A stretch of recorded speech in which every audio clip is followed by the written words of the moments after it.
Hey guys, this tutorial is a quick run through of the way that I do backgrounds when I'm drawing comics. So first off, I've already drawn a comic page here, just the line art and the shading. As you can see here, I have a couple of different layers here. The first is the shading layer.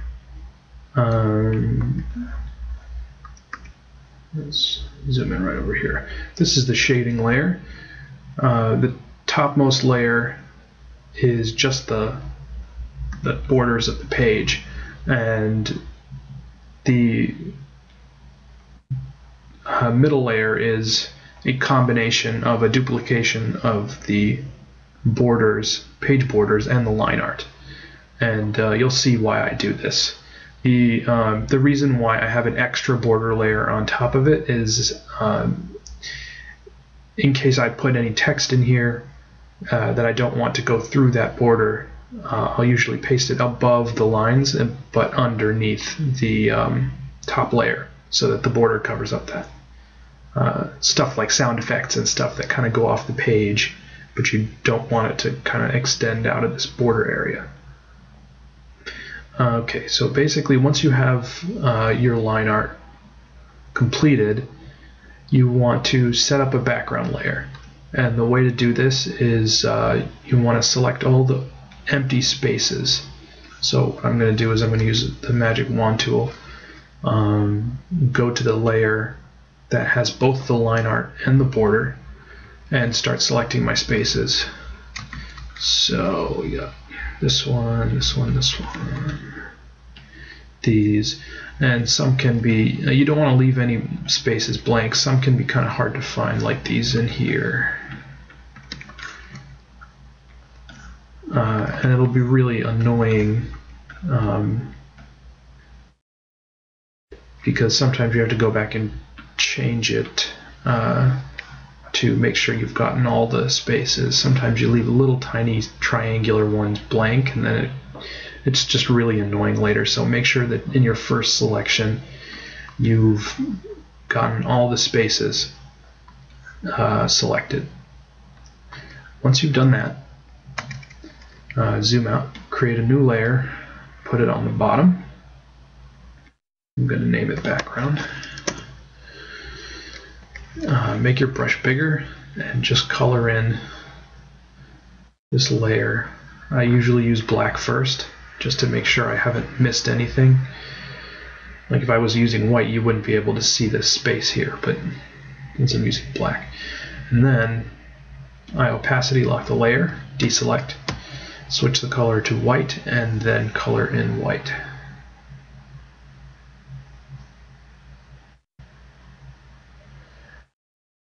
Okay. What this allows us to do, if you were going to do a second layer of shade, it would be easy now because you can just select your characters only, and then use this selection to draw your second layer of shade. What I'm going to do now is actually, this is the part where I tend to either draw the background in. Since this layer is locked, you can simply draw pieces of the background in. Oh, let me change the color to black.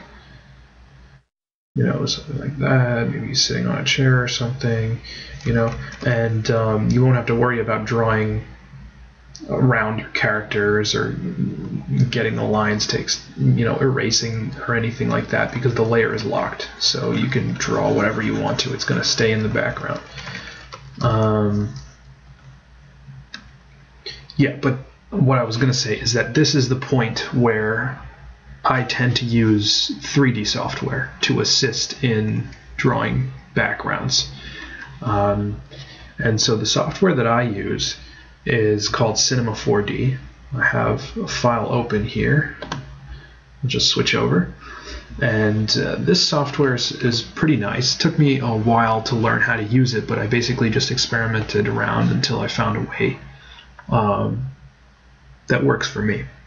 And there's multiple different ways you can use this. If you're really new at 3D modeling, You'll probably want to use it in the way I'm going to show you in this tutorial, although if you're pretty good at 3D modeling, there are times when you can model entire environments and you don't have to edit them at all. You can just, well, I mean, you'll change the colors around a bit, but you don't have to draw anything into them, into the renders.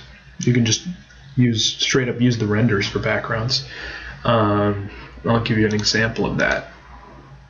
And sometimes it takes a long time to be able to, like for example, this is the, if you read my comics, this is the inner city that I use in this comic that I'm working on currently.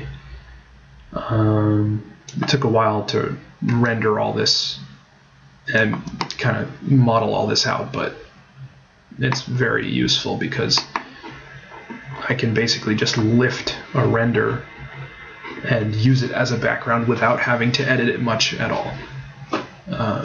So it saves you a lot of time when you're making comics. And it looks pretty neat too, because you don't have to worry about perspective. All the lines are nice and tidy and geometrically correct.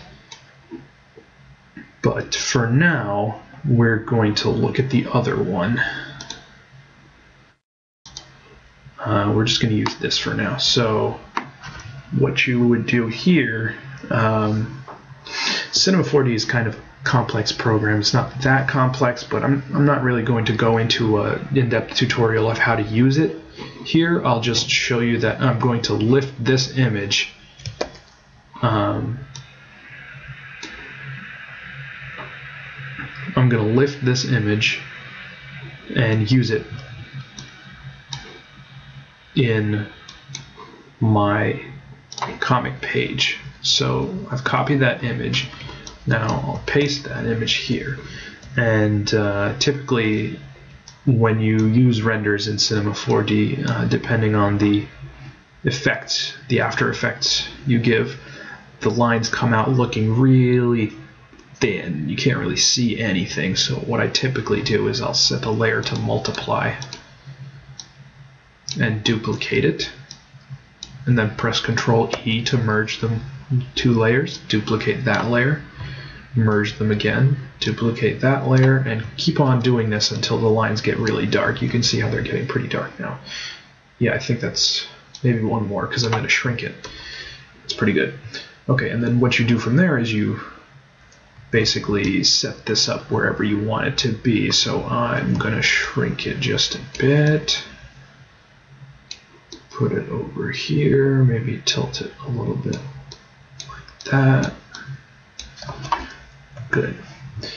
And now move it over a little bit. You want to make sure that that your speech bubbles aren't covering up the main parts of the drawing, because whatever your character shape and your speech bubbles are covering up is going to eventually get deleted from the image. So once you've done that, then you've got to erase the outside. So I'm just going to select everything that, whoops, I'm going to select everything that's outside that panel.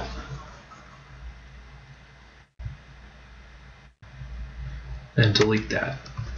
And so now I have this one piece of image right here. And the lines are overlapping on the character, but you'll see how we can delete that later. For now, what you want to do is basically repeat that process and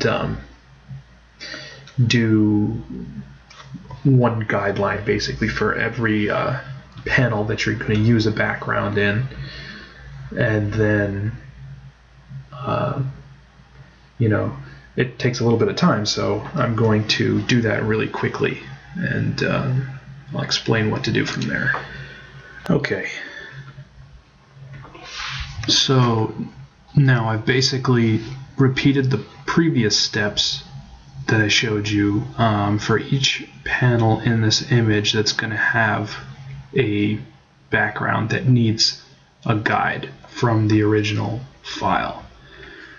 Alright, and I may do future tutorials on how to use Cinema 4D and model simple background guides. What I'm going to do from here is use these guidelines to actually base my background on, meaning I'm going to draw in details. And I do this because it's really easy to lift those guidelines, and it eliminates the time-consuming aspect of having to get the perspective right. This way I get all the main lines I need for an image, and then I just fill in the details. But first we need to take this, because right now we have many different image layers, and they're all each contained within one panel. But we need to go to our image layers and we need to merge them all into one layer. So I'm going to merge them all into one layer. And so now this layer contains all 4 of those images that I'm using. Now what I'm going to do is go to the background layer and duplicate it. We always want an original, unadulterated version of the background layer, because for the backgrounds I'm going to do in this particular page, I'm going to use a layer of line art, then a layer of shade, or base color you could say, and then a layer of shade. And they're all going to need one copy of the background layer, so always leave your original copy blank so that you can just alter copies of it. You can keep making copies from the original copy. Alright, so what you do then is go to your background layer, select only the characters, and it's going to select everything that's touching. And so if you have a box, like or a text box or a bubble or that's floating in midair, you have to select it independently. And just make sure that you have all of those selected. And once you do that, go to your merged layer that has all the backgrounds on it and delete the selection. And now you'll see that all of the overlapping lines are gone. Now, typically, what I'll do now is I'll select all and then cut and then paste. And the reason why I do that, it may seem like there's absolutely no reason to do that.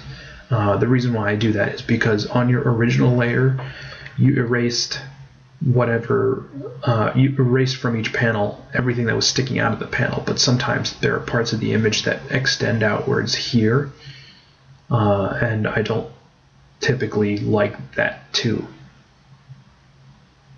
You know, I just don't like to leave remnants like that.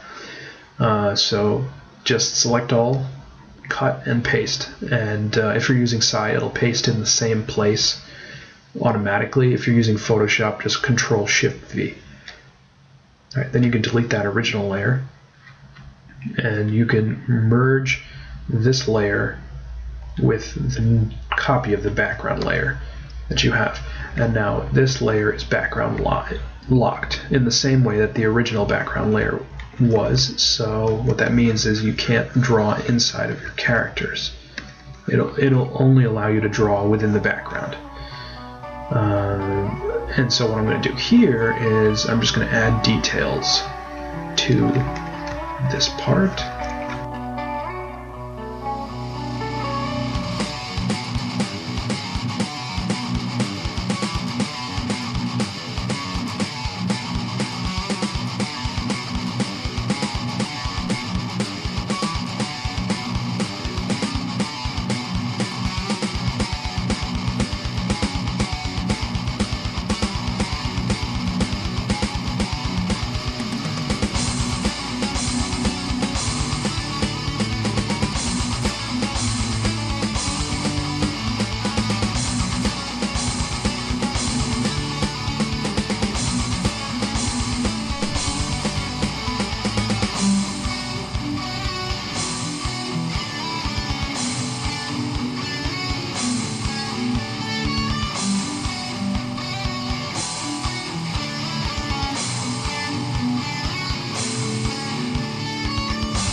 So I've added details to the background in this image. Now what I'm going to do is, and I've pre-drawn these layers, but for this particular scene I'm going to add a layer of base color to the background because they're in a slightly darkened room, and on top of that I'll add another shade layer. Remember to keep all of your background layers on multiply since they do contain white in them. If you set them to normal, you won't be able to see what's on the bottom layers, so keep them on multiply, blending mode. And that is the end. That's pretty much all you need to know to construct a background in Paint Tool SCI. This is the easiest and fastest way to do it. There must be other ways to do it, but this is what works best for me. If you do it like this, background shouldn't take you more than 30 minutes tops. Yeah, and even less if you render the whole thing. It'll take even less. And one of these days I'll do a tutorial on fully rendered backgrounds. But until then, I'll see you next time.